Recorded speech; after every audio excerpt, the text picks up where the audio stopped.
Boombox GTS, system multimedialny Harley Davidson.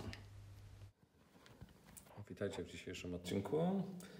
Chciałem Wam opowiedzieć kilka słów o systemie, który jest zamontowany w motocyklu Harley Road Glide. Natomiast on jest montowany we wszystkich obecnie motocyklach Harley Davidson. Na początek włączymy system. System oczywiście z nami się przywita. Powiem Wam kilka rzeczy takich najważniejszych i postaram się to zrobić jak najszybciej, żebyście wiedzieli, jakie funkcje ma ten system. Co do samego sterowania, akurat ja mam ustawiony tutaj teraz ekran radia. Na początku te wszystkie przyciski, które są po lewej i po prawej stronie, oczywiście można używać naciskając, natomiast w Road Glide jest dość duża odległość kierowcy od tego monitora, od tego ekranu i wszystkie te same funkcje można wykonywać po lewej stronie. Są dodatkowe joystick i tutaj jeszcze jest dodatkowy klawisz zainstalowany, a po prawej stronie mamy jeszcze joystick tutaj operacyjny, joystick do zatwierdzania wszystkich wyborów i klawisz cofania do poprzedniego ekranu.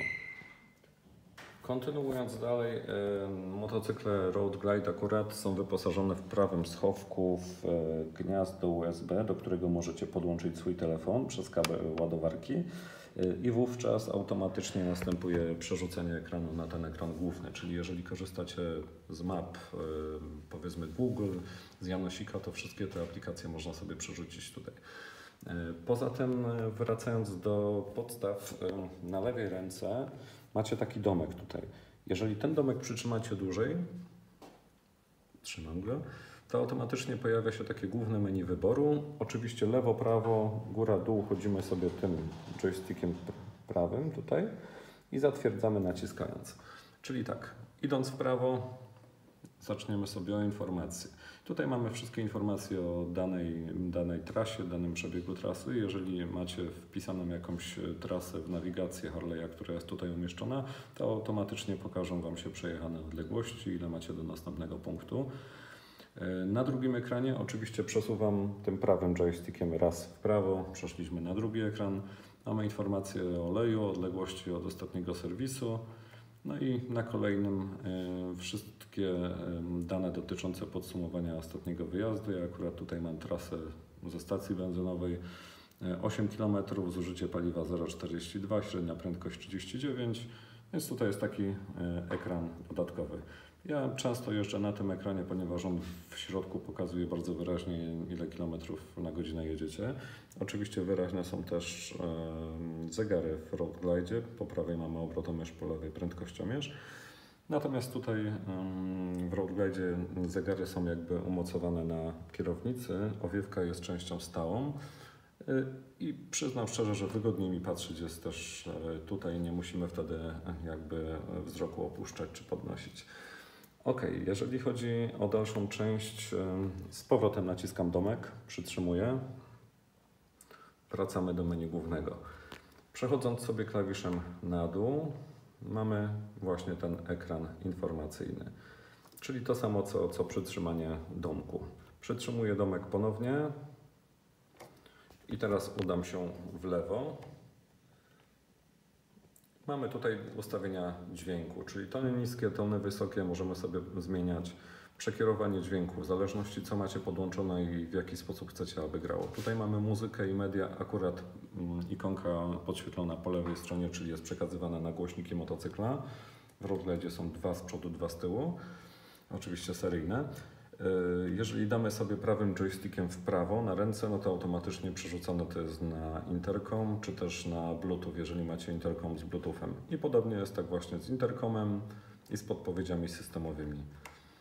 Wracamy, czyli wracam sobie ręcznie tą ikonką cofania do poprzedniego ekranu. Później mamy tak, stopniowanie, ściszanie i zwiększanie głośności. Po pierwsze prawym joystickiem właśnie sterując w prawo lub w lewo, możemy sobie ustalić, gdzie ta głośność ma być największa w naszej części motocykla, czyli albo bardziej z przodu, bardziej z tyłu. Ja mam centralnie, zatwierdzam wciskając sobie środkowy klawisz. Potem mamy głośność, czyli głośność głośnika, głośność zestawu słuchawkowego, Możemy sobie to zmieniać i tu jest ciekawa funkcja Speed Volume, czyli system zwiększa głośność w zależności od zwiększania prędkości. Bardzo fajne ustawienie, jak jedziecie sobie pomalutku, gra ciszej, jak jedziecie szybko, jest głośno i to się samoczynnie automatycznie pogłaśnia. Wracając sobie z powrotem, możemy przejść do ekranu głównego, tego z radiem. Jeżeli wyjdziecie sobie do góry i podświetlicie jeszcze raz, to mamy wybory wszystkich źródeł mediów.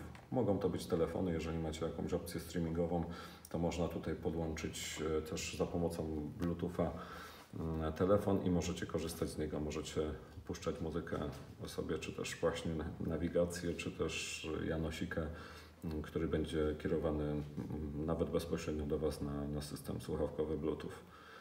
Przytrzymuję jeszcze raz. Możemy sobie wejść w ustawienia. Tylko chciałbym jeszcze Wam pokazać jedną rzecz, jak jesteśmy na tym ekranie.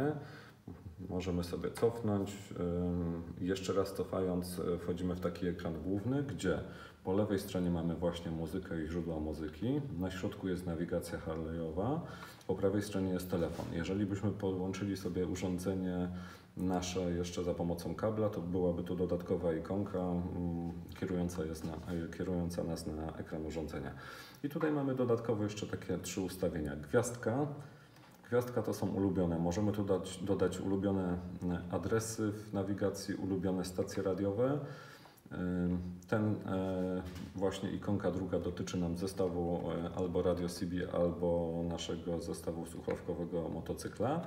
I ta trzecia to są ustawienia ogólne. I tutaj chciałbym przejść tak szybciutko przez te ustawienia, bo mamy kilka pól do wyboru. Ustawienia dźwięku to już przerabialiśmy. Inaczej też da się wejść w te ustawienia. Ustawienia wyświetlacza, jasność ekranu, przycisków, kolory. Do wyboru są oczywiście motywy kolorystyczne. Można sobie dodać pomarańczowy, niebieski, zielony, właśnie na którym teraz jesteśmy, czerwony, fioletowy.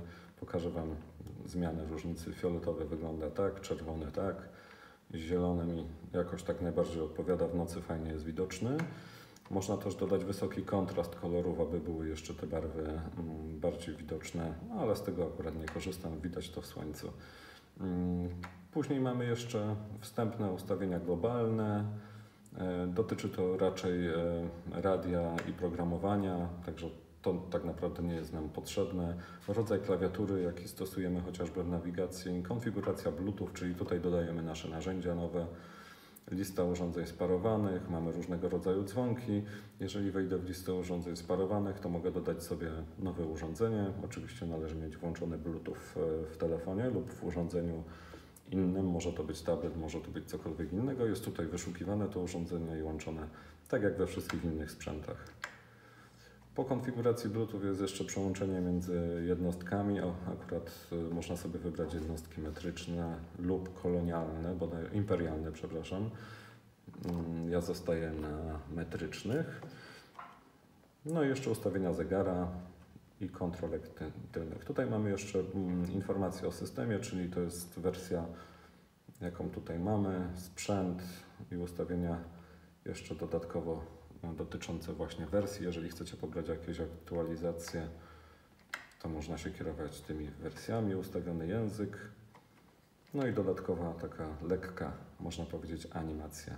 No i to tyle z tych funkcji. Co do dodatkowo nawigacji, ja tutaj odpalę i powiem tak, nagram to w jakimś innym, osobnym odcinku, ponieważ funkcje tej nawigacji są troszeczkę inne. Według mnie nie aż tak intuicyjne jak na przykład w Google Map i ja akurat korzystam z Google Map do jeżdżenia, do wyznaczania tras, do wyznaczania wielu punktów przejazdu.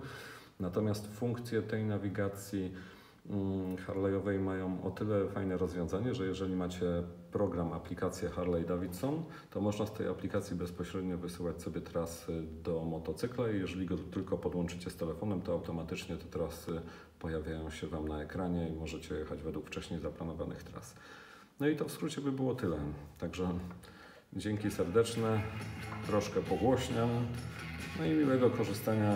Naprawdę ten sprzęt daje rady. Ekran jest bardzo widoczny, dźwięk jest też ok według mnie i szerokiej jazdy, przyczepności. Do zobaczenia na trasie. Jeżeli podobał Wam się film, proszę o subskrypcję i łapkę w górę.